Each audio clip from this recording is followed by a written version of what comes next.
I start with cooking spray. You can use olive oil if you want. I just prefer not to.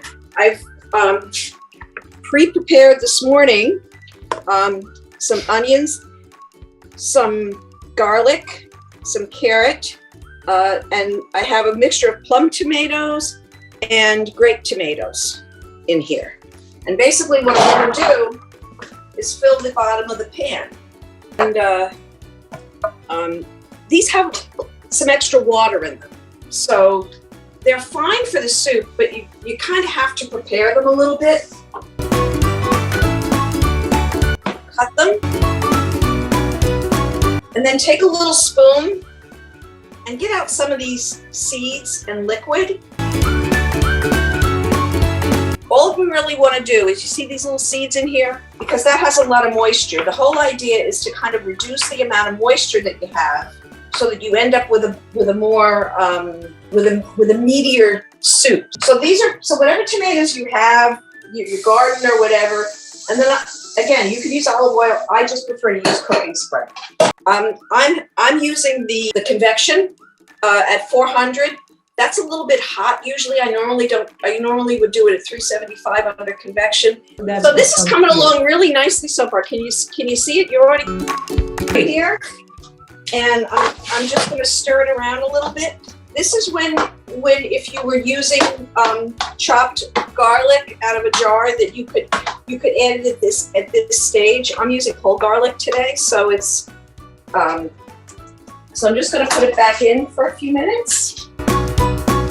I use a 28-ounce can of tomatoes.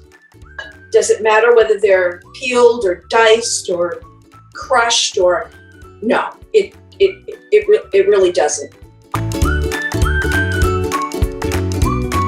We'll buy these smaller 14.5-ounce cans of tomatoes to use instead. Just 2 cans. It's the same 28 ounce. I'm